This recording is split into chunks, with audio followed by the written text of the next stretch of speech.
Aquí está. Muy bien, muy bien. Vamos a ver la introducción a las epístolas en esta tarde. Así es que voy a seguir compartiendo mi pantalla. Voy a ir platicando. Apunte sus preguntas para más adelantito. No me las ponga ahí en el chat porque se me pueden perder, por favor. Alguien me está preguntando cuál es el código de área. Es 720. Es en los Estados Unidos. Es 01 más 1. Tiene que poner más 1 en su WhatsApp y luego ya sale yo vivo en los Estados Unidos. Es más 1 y luego mi número 720-427-6824. Y usted entonces ahí está, ya lo puso la hermana. Muchas gracias, hermana Julie. Muchas gracias. Muy bien. Me parece que ya todos están viendo ahí la pantalla. Amén. ¿Se ve? ¿Se ve? Amén. Muy bien. Amén, sí, Señor. Las epístolas paulinas. Oh, maravilloso, maravilloso. Las epístolas paulinas. ¿Por qué se le llama epístolas paulinas? Porque fueron escritas por Pablo. 27 libros. 27 libros. Tiene 13 de ellas. Son cartas y sin lugar a dudas atribuidas al apóstol Pablo. Quizás serían 14 si concluimos que el libro de Hebreos fue escrito por él también, pero ya vamos a hablar del libro de Hebreos cuando lleguemos ahí. Nos da respuestas prácticas. La iglesia las iglesias nuevas estaban teniendo algunas situaciones, entonces Pablo escribió estas cartas para tratar con situaciones específicas en cada iglesia. Habían propósitos y traían dirección clara, muy bonito. Habían problemas en las nuevas iglesias, habían nuevos líderes en estas comunidades. No le vamos a llamar iglesias, le vamos a llamar comunidades, en estas lindas comunidades.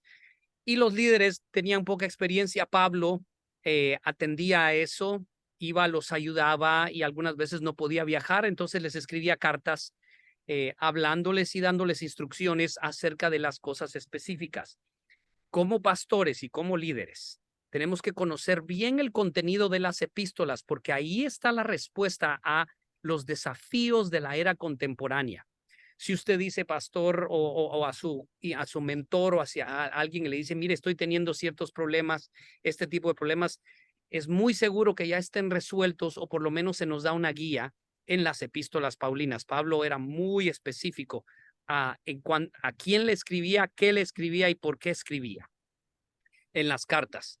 Recuerde que esto está grabado. Si usted quiere ver la clase después, me manda un mensaje por WhatsApp y yo le mando el enlace de la clase y entonces usted ya puede verla. No las tengo en público porque estas clases son solo para ustedes. No vamos a permitir que otras personas la vean. Esto es para usted. Con razón, pastor, yo la estuve buscando Oh, en no. su... No, mi hermana, no. Busca y busca y busca.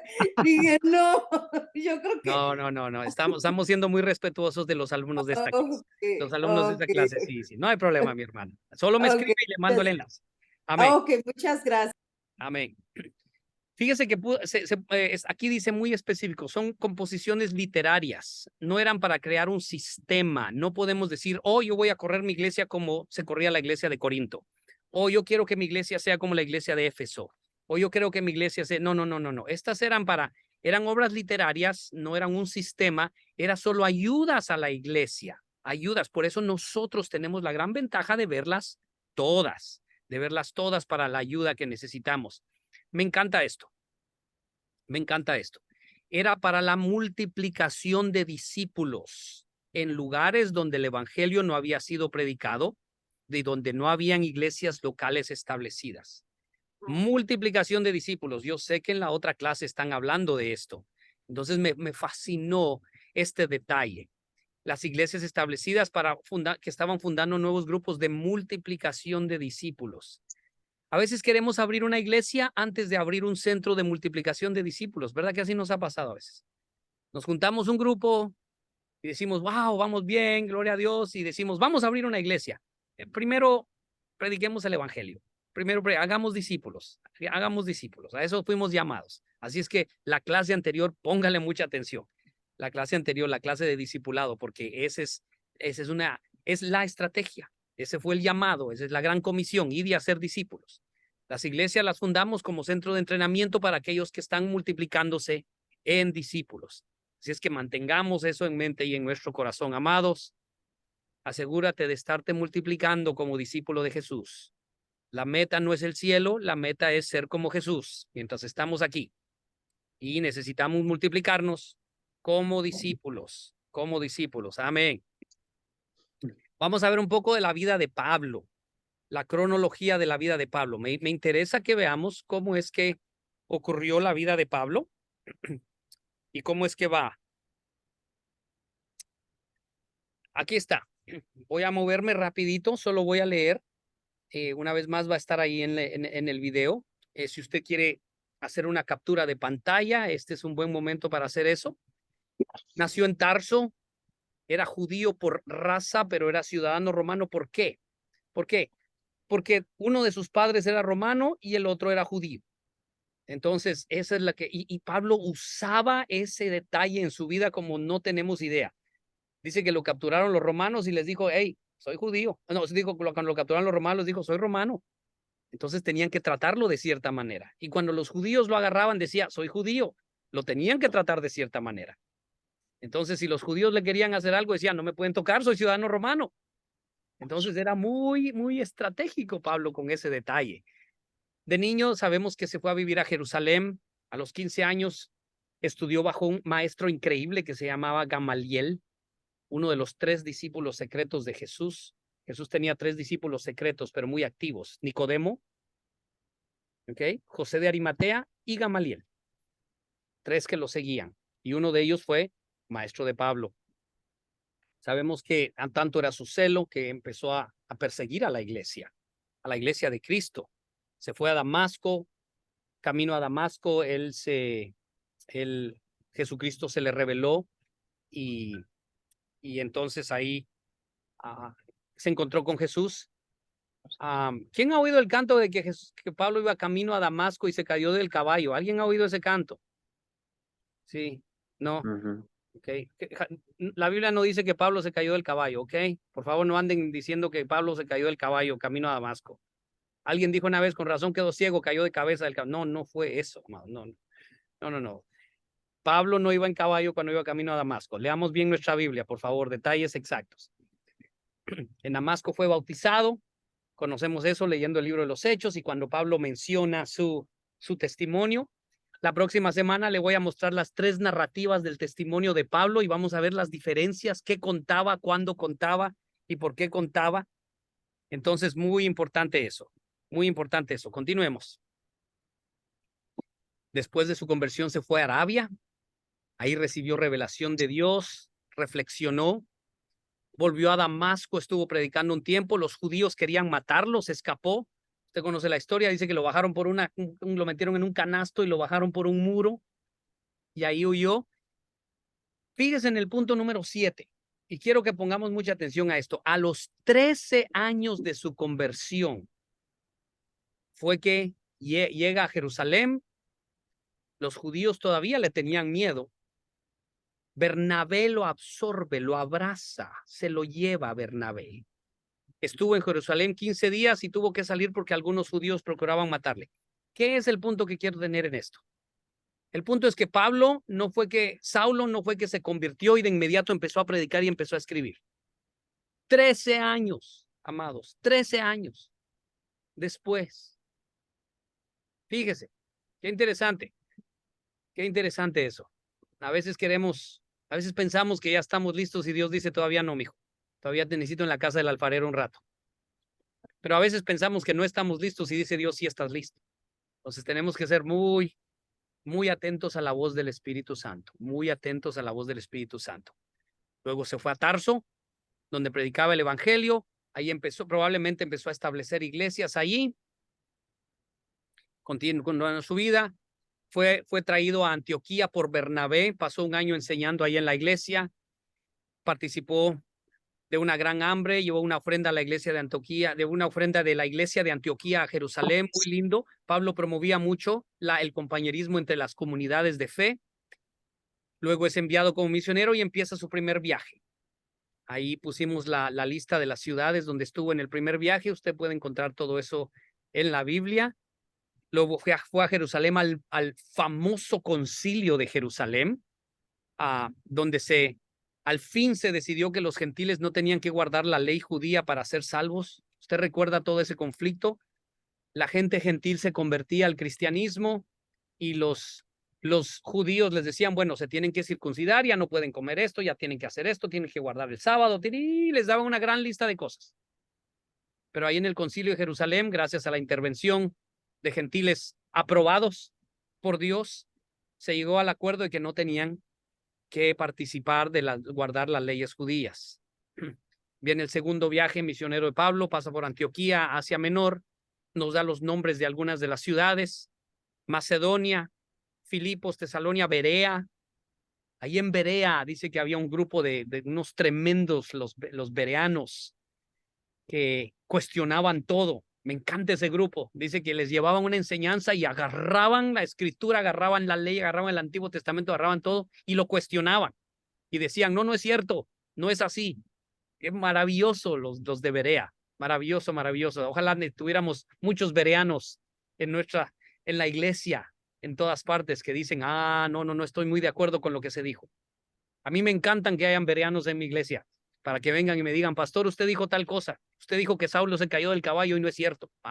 ¿Verdad? Tremendo eso, tremendo eso. Entonces, sea bereano, pero sea con respeto, hágalo con respeto. Atenas, Corinto, Éfeso, Jerusalén una vez más y de regreso a Antioquía. Tercer viaje misionero, empieza en Antioquía una vez más. Qué maravillosa la iglesia de Antioquía, maravillosa. Se va por Asia Menor, Éfeso una vez más, está unos 2 o 3 años, Macedonia, Grecia, regresa por Macedonia y termina en Jerusalén, donde es arrestado. Tremendo eso. Y es llevado a Cesarea, 2 años preso más o menos, luego a Roma, donde estuvo 2 años como prisionero. Fíjese, no estuvo preso, estuvo como prisionero. Usted recuerda la historia, hasta pusieron a un soldado para cuidarlo. Lindo, lindo esto. Fue puesto en libertad, estuvo en Asia Menor, visitó algunas otras ciudades, se cree que llegó a España, se cree que llegó hasta España, luego fue arrestado de nuevo, lo llevaron a Roma y ahí es donde Pablo fue ejecutado. Y termina la historia del apóstol Pablo, pero el libro de los Hechos del Espíritu Santo continúa en nuestra vida. Usted recuerda eso, continúa aún vivo en nosotros. Aquí hay un mapa de los viajes de Pablo. Escanéelo ahí por un momento, revíselo, vea usted más o menos, están en colores. El primer viaje está en anaranjadito, luego el segundo en moradito, el tercer viaje ya está en un color aqua y luego su viaje hacia Roma, donde ya fue ejecutado. Dese cuenta, Pablo andaba por todas partes. Qué bárbaro. Qué bárbaro. Yo creo cuando fue a Jerusalén, Pablo no lo querían, le tenían miedo. Algunos no creían que se había convertido. Yo creo que Pablo agarró un mapa de todo el mundo, lo puso sobre una mesa y les dijo, ¿dónde quieren ustedes? Y le dijeron, pues Jerusalén es el centro. Bueno, les dijo, agarren Jerusalén, yo agarro el resto del mundo, y se fue por todas partes. A veces hay que ser así, ¿verdad? A veces hay que decir, muy bien, voy yo por otro lado donde no están yendo los demás. A alcanzar a Jerusalén, Judea, Samaria y hasta lo último de la tierra. Mi esposa y yo tenemos un dicho, siempre decimos, acuérdense, más allá de Samaria. Y cuando visitamos algún lugar como en el que estamos el día de hoy y nos dicen, ¿dónde anda, pastor? Les decimos, más allá de Samaria, más allá de Samaria. Y a donde Dios nos lleve, más allá de Samaria. No tiene que ser un país, puede ser en tu ciudad, puede ser en tu cultura. Siempre ve más allá de Samaria, mi amado hermano. Muy bien, muy bien. Vamos a continuar. Si me permiten, voy a buscar la carta a los romanos. Me interesa que entremos a la carta a los romanos. Aquí está, la carta a los romanos. Muy bien. Los romanos, escrita por Pablo, la escribió desde Corinto. Estaba en Corinto cuando escribió la carta a los romanos. Coincide con la escritura del tercer viaje de Pablo, por eso es que sabemos. Recuerde, la carta a los romanos, las epístolas paulinas no están en el orden en que fueron escritas, están en un orden muy específico, de la más larga a la más pequeña. Oh, alguien se me quedó viendo por ahí, veo varios que me están viendo. Te había preguntado alguna vez por qué están en ese orden. Están de la más larga a la más corta. Así están las cartas paulinas. Estuvo en Éfeso, estaba en ella, sabemos que estaba a punto de ir a Roma, fue enviada por alguien muy especial. La carta a los romanos, en la carta a los romanos les recomienda a una mujer llamada Febe. Febe, qué bonito nombre el de Febe. Qué bonito ese nombre. Se cree que ella es la que llevó la epístola a los romanos hasta ellos. Hasta ellos. Qué maravilloso debió haber sido que una dama entró en la iglesia de Roma, ¿verdad? Los romanos, y les dijo, traigo carta de Pablo, del apóstol. Ah, qué lindo debió haber sido eso. Dios bendiga a las damas. Dios bendiga a las mujeres. Amén, amén. Continuemos. ¿Para qué fue escrita? Usted recuerda que lo que le dije al principio, habían ciertos problemas en ciertas iglesias y Pablo se encarga de hablar de esos problemas en las iglesias, en las cartas específicas. Estaba corrigiendo un problema del legalismo. Había mucho legalismo en Roma, mucho legalismo, y Pablo dice, hey, hablemos un poco de eso. Quería establecer contacto con la iglesia, que podría, quizá que ellos podían ayudarle en su viaje a España. También hace un resumen de la doctrina de la iglesia para los hermanos de Roma. Por eso es que tenemos muchos versículos que usamos para evangelizar en el libro de Romanos, ¿verdad? Porque cuando todos pescaron y están destituidos de la gloria de Dios, porque la paga del pecado es muerte, mas la deuda de Dios es vida eterna, porque no hay justo ni a un uno, y están todos esos versículos, ¿verdad? Maravilloso, maravilloso. El capítulo 14 de Romanos me interesa siempre. El capítulo 14 de Romanos. Uno de estos días, tómese su tiempo, lea el capítulo 14, haga una exégesis buena, agarre sus comentarios bíblicos, agarre sus diccionarios, vea el capítulo 14 y entendámoslo. Muchos dicen, oh, habla de la comida. No habla de la comida el capítulo 14. El capítulo 8, bellísimo. El capítulo 5 de Romanos, qué lindos, qué lindos. Esos capítulos, muy específicos, ahí muy de doctrina. Cuando usted quiera hablar doctrina, váyase a Romanos. En los otros hay doctrina, pero en Romanos está cargado de doctrina. Muy lindo, muy lindo. Acordémonos de Roma, vamos a hablar un poquito de Roma. Roma era el centro del mundo civilizado en ese tiempo, del imperio romano. Ahí Pablo tenía el deseo de visitar Roma y de ahí hacer un esfuerzo misionero para evangelizar España. Sabemos que en su corazón siempre estaba la carga de predicar en Roma, y con esa carta preparaba el corazón de los hermanos para cuando él llegara. Les decía, ahí voy, quiero que se preparen, por favor. Pero Roma era un lugar muy importante. Roma era un lugar muy importante. No estoy hablando ahorita de estrategias de evangelismo, pero es muy lindo cómo Dios ya había preparado el imperio romano para que el evangelio se regara por todas partes. Dios dijo, voy a permitir que Roma forme el imperio romano. Construyeron las carreteras, construyeron las avenidas, y fue fácil para el evangelio regarse por todas partes porque los romanos tenían todo bien organizado y facilitaron el riegue del evangelio por todas partes. Sabemos que el evangelio llegó a Roma por primera vez por algunos de los cristianos que estuvieron en el día de Pentecostés, en el domingo de Pentecostés, cuando usted conoce, cuando todos hablaron en otras lenguas y descendió el Espíritu Santo, y algunos de los que estaban ahí regresaron a Roma, y quizás fueron los gentiles que llevaron el evangelio allá. Es de notar, hay algunos nombres que Pablo menciona en Romanos 16, todos son nombres de gentiles, indicando que los gentiles de otras ciudades habían llevado el evangelio a Roma. Muy lindo, muy lindo. Los nombres que están allí, wow, qué maravilloso. No tenemos mucho tiempo en la clase para hablar de los nombres que están en Romanos 16, pero tome ese tiempo, lea esos nombres y vea lo que hicieron. Vea lo que hicieron esos personajes a quien Pablo les menciona, les agradece. Voy a terminarlo de Romanos con un bosquejo breve de esa carta. Un bosquejo muy breve. Número 1, entre el capítulo 1, versículo 1 hasta el capítulo 3, versículo 20, habla de la condenación. Los gentiles, dice, están bajo el pecado, los judíos también, el mundo entero. Estamos bajo la condenación del pecado. Por eso está Romanos 3:23, por eso está Romanos 1 del 18 al 32, pasajes claves para hablar acerca de eso. Por favor, no los usemos para hacer que la gente se sienta condenada, ¿ok? Usémoslos para recordar el maravilloso sacrificio. Sí hay que predicar el arrepentimiento. Sí hay que predicar el arrepentimiento. El mundo, la gente necesita arrepentirse, pero no los sigamos golpeando con eso, por favor. No los sigamos golpeando. Cuando la gente se arrepiente, tenemos que creer por fe que el Espíritu Santo ha hecho la obra en ellos.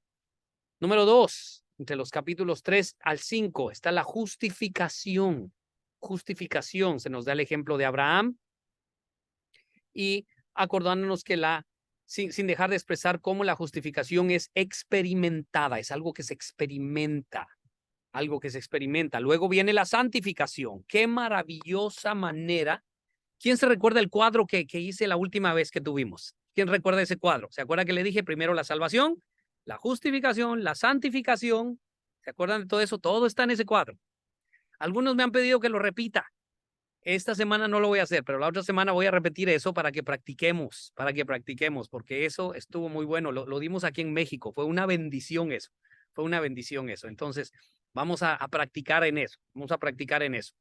Tal vez los divida en grupos y que lo practiquen ahí para que se nos vaya quedando eso. Luego Pablo habla de la glorificación. ¿Se acuerda el cuadrito? ¿Se acuerda el cuadro? En una esquina puse la salvación, la justificación, luego la santificación, que es nuestro caminar con Cristo.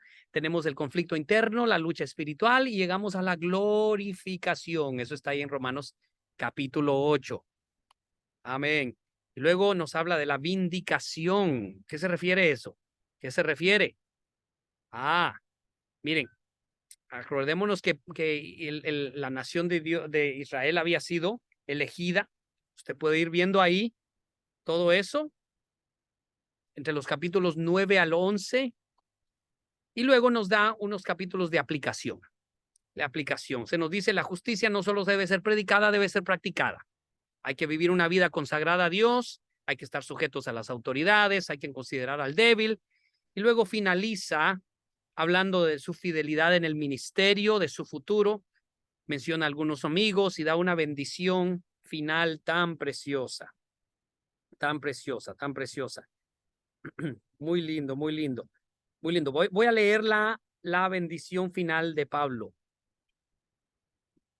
Tome sus notas aquí, tome esto. Recuerde, usted puede recibir el video de esto y nos vamos a ir a las epístolas de Corinto. Amén.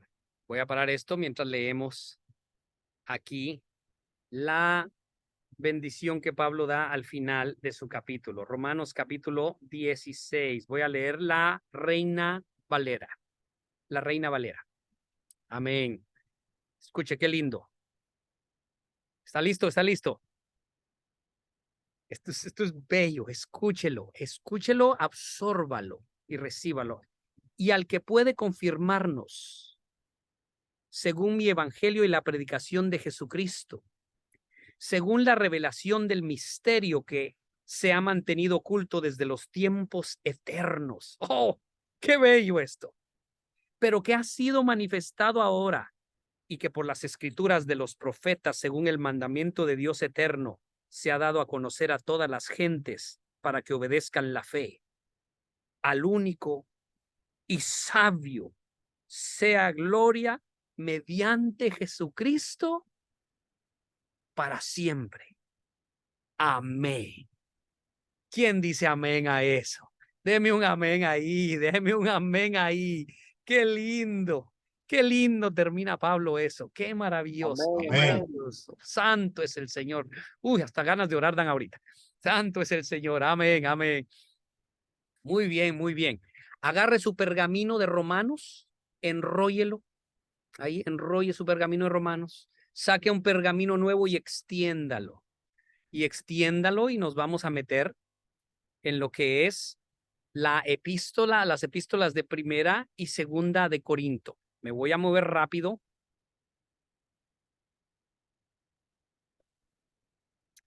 Me voy a mover rápido porque quiero asegurarme de que estamos al tanto y estamos a tiempo. Amén. Muy bien, muy bien, muy bien. Permítame aquí.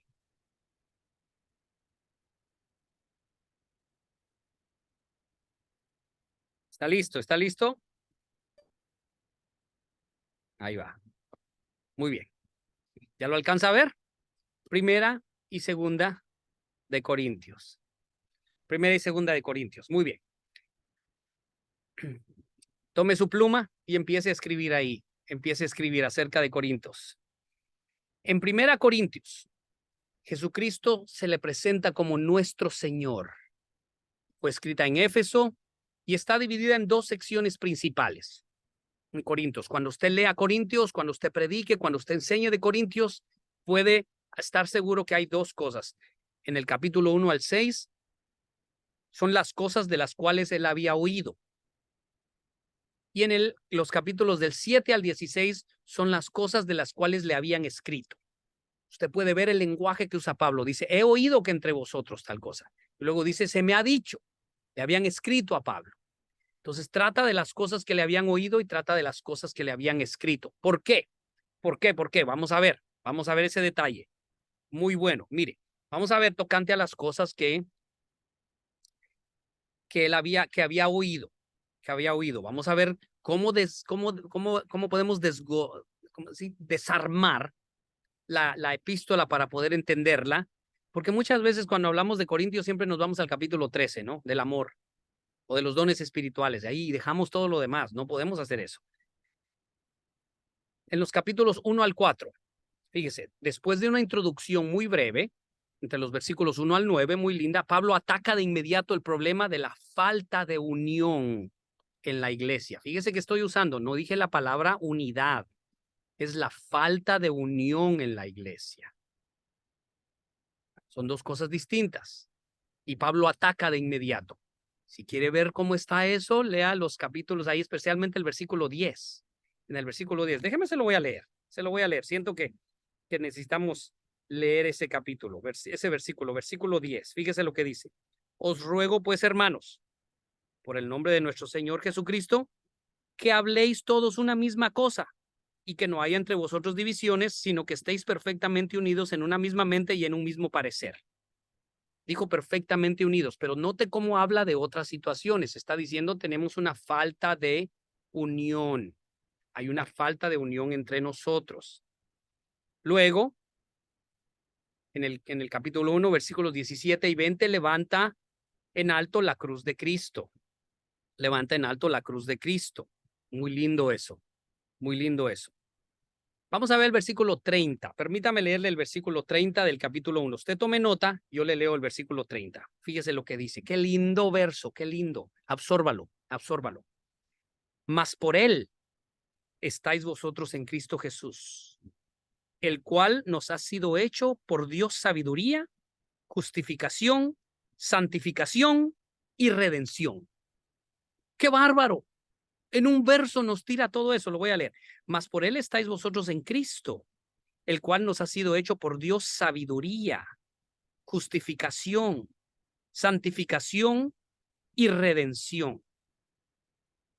Quiero notar, y si usted estuvo en la primera clase, yo hice la pregunta si era lo mismo Jesús y Cristo. Quiero notar que no dice Jesús, dice Cristo. ¿Ya se dio cuenta de eso? Ah, ¿por qué? Porque es que habla de Cristo, porque no habla Jesús. Muy interesante eso. Ahora después aparece la palabra Jesús. ¿Se da cuenta? Dice Cristo Jesús. Algunas veces dice Jesucristo. Otras veces dice Cristo Jesús. Aquí dice que estamos en Cristo Jesús, Dios hecho hombre.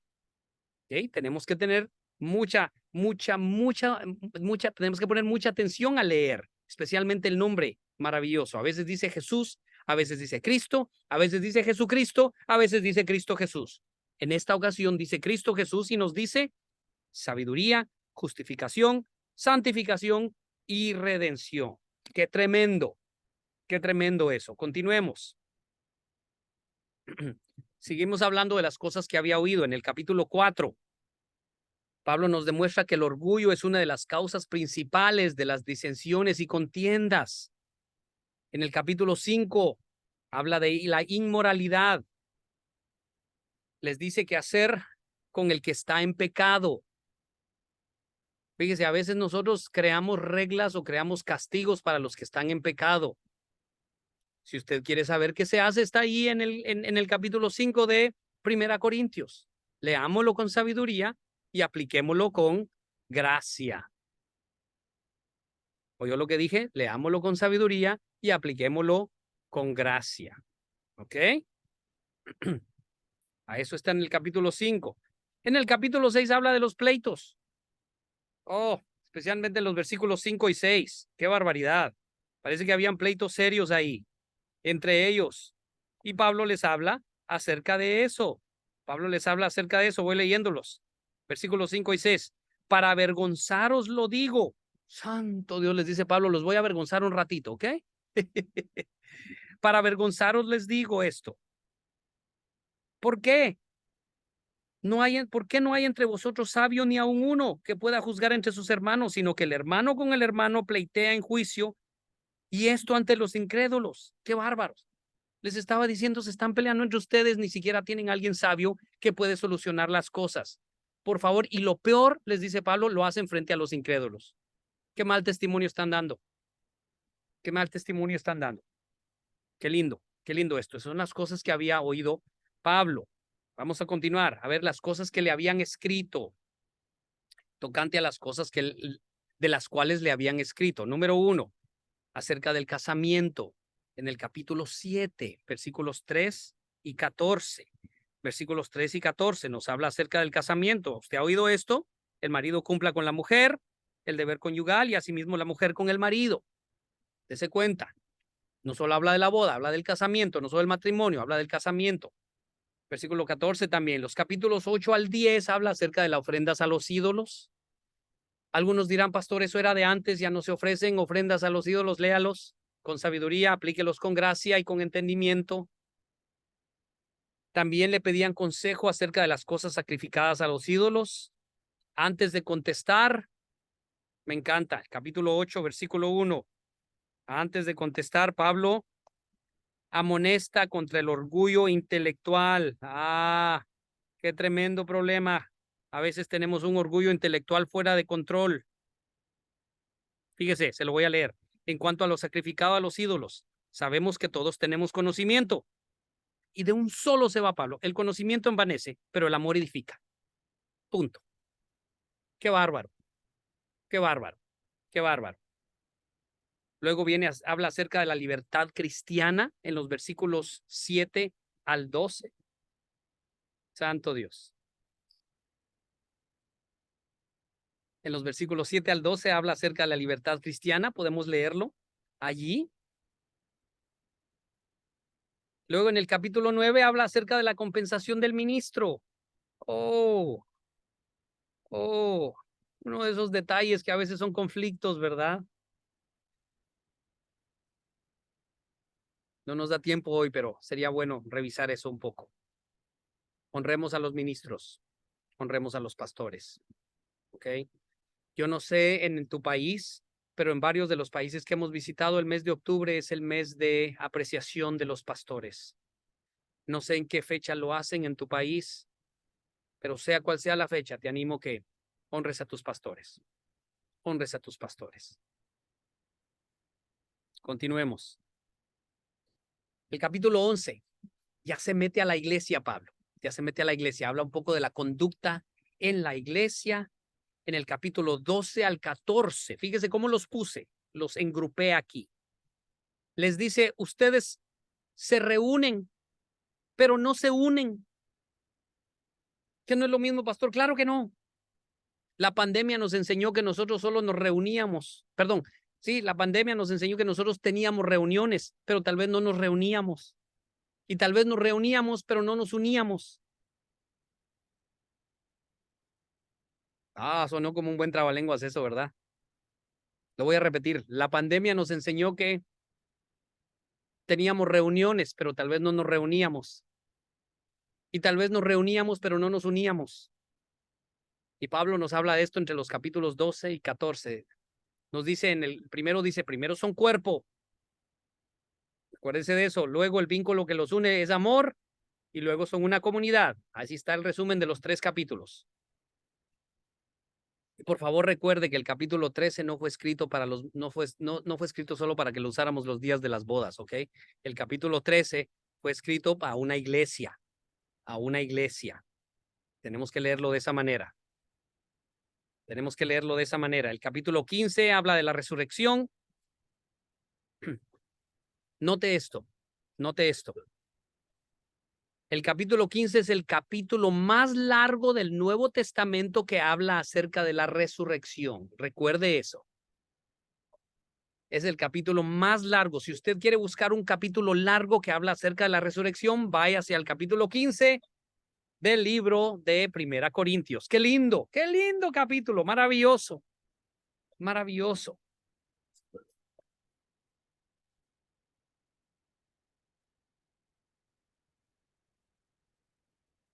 Perdón, estoy chequeando que mi esposa esté bien aquí. Muy bien, continuemos. Capítulo 16 habla acerca de la ofrenda. Muy lindos, hay unos versículos tan lindos, el versículo 2 y el versículo 14. Voy a leer el versículo 2 del capítulo 16, no lo busque usted, yo se lo leo con mucho gusto. Capítulo 2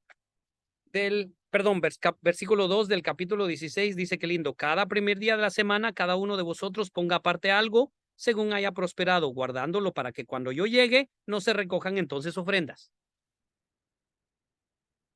¿Está hablando del diezmo o de la ofrenda? Aquí está hablando de las ofrendas, no de los diezmos. Ofrenda. Correcto, correcto. El del diezmo ya no se tenía que tratar. El diezmo sabemos que ya está establecido. Pero aquí Pablo dice, miren las ofrendas.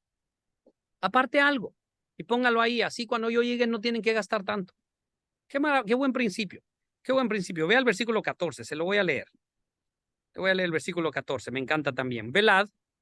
Perdón. 14. Todas vuestras cosas sean hechas con amor. Hablando de la ofrenda. La Biblia no dice que Dios bendice al dador alegre, ¿ok? Cuidado con eso. La Biblia dice que Dios ama al dador alegre. ¿Quién se acuerda de ese corito que cantamos? Dios bendice al dador alegre. Sí, yo canté ese por mucho tiempo, de ahí me di cuenta que la Biblia no dice eso. La Biblia dice Dios ama al dador alegre. Amén, amén. Muy bien. Faltan 2 minutos. Faltan 2 minutos. Voy a detenerme aquí antes de entrar a 2 Corintios. Permítame.